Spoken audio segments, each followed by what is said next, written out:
Hello everybody, nice to talk to you back. It's nice to see that the community is starting to try and see our faces again and getting an update on what's going on with Pulse. We want to thank you all for your being patient and especially for your support. First of all, I want to tell you, of course, some things happened in the world. We were here in China from the very beginning, and we hope over there you're staying safe and staying home due to the seriousness of all these situations. Yeah, and as it went by with China, it will probably go very quickly where you live as well. So just follow these advices from the medical guys and everything will be fine. So going back to us, we made this quick fancy video a few weeks ago, and it was just taking too long because here everything was closed and very slow. So we're just gonna very quickly play it where we had it, and then we're just gonna go into the juicy stuff.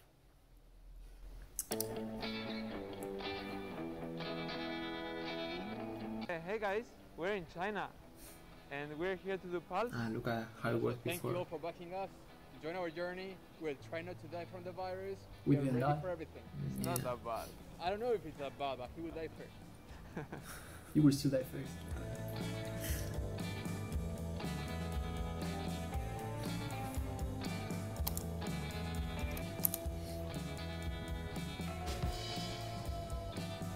Yeah, it was a good time when we arrived. We unpacked, but we haven't cleaned shit. It's the same stuff all around.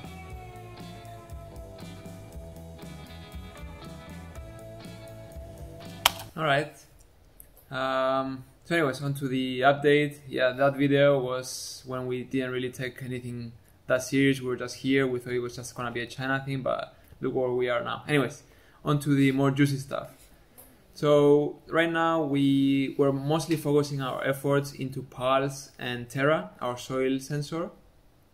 And essentially what we were focusing on is trying to design and do all the R&D of the Pulse, but at the same time try and get our existing design, which is Terra, and keep on manufacturing, keep on shipping that product, and take all the learnings and put it back into Pulse, which is a much more low-cost version.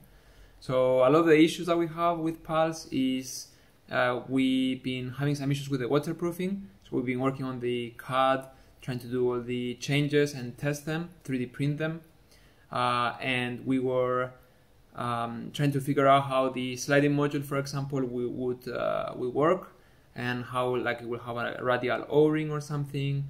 And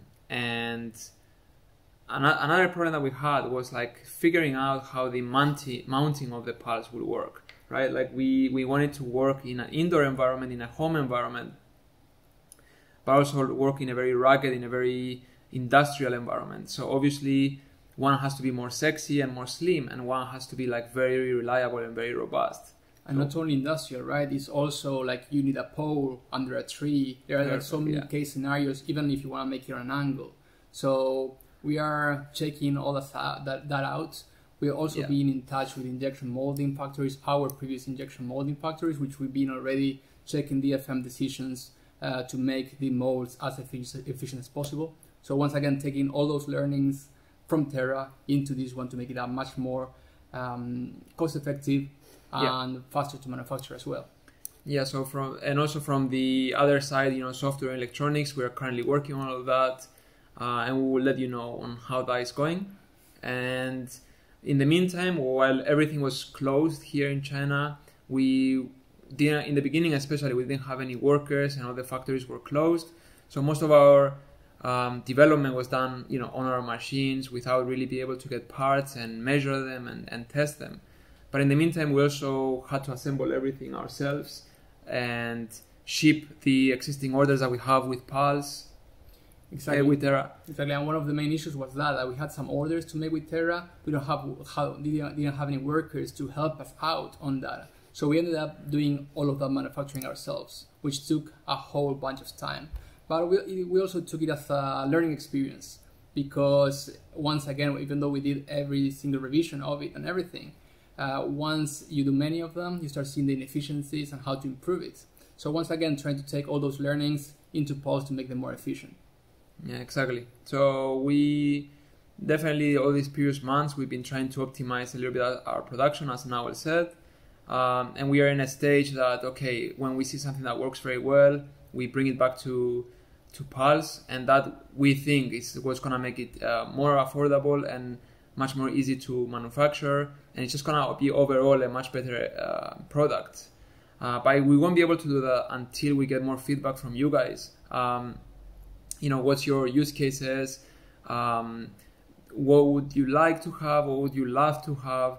What's your actual use case and problem that you're trying to solve? Things like that will really help shape the product. Yeah, maybe we can actually tell them a bit of something new here. Right. That because Pulse is going to take a bit of time because, making the mold, the DFM, how to manufacture and such. What we did is because the technology is so similar with the current Terra, the master one, the one that streams data online. So actually we are utilizing the Terra as a gateway alone, so with no solar probes or anything, and actually already implementing some of the ecosystem with Sky, for example, and some weather stations. So if you have any use case of any particular sensor out there that we can already use with the Terra gateway, that would be cool as well, right? If they have any suggestions. Yeah, definitely. So definitely we see the need of people having something that they can plug different sensors or transfer the data of their fields, particularly in farming where we have this experience. And just because we have the Terra already, which is a much more expensive product that we're trying to lower its cost, we had to actually convert it a little bit, turning it into a gateway, which essentially means just the GSM and 4G modems without any soil modules, and give it to some testers to simulate how Pulse was essentially. And we're getting great feedback, and all that is kind of getting fueled back into Pulse. Yeah, I think the good news here is that China is getting back to normal slowly. Workers are coming back. We slowly can go and visit factories, which before we couldn't at all. We couldn't even move from the neighborhood. So that also is going to ramp up on the speed of things. So yeah, we will appreciate a lot of your comments, suggestions on any knowledge that you may have on products that you did before, or any comments or your use case scenarios to improve on Pulse. Yeah, and we will be there active in the group, trying to reply to all that as soon as possible. In the meantime, we're going to be here 100% concentrated and working hard to get all these things in order, figure out all the things with the factories, and get some more juicy updates for you guys. Yeah. Thank you very much. Yeah, thank you guys. Safe. 我在中国1月3号入境，1月4号入境。对，你看一下这里，我来中国1月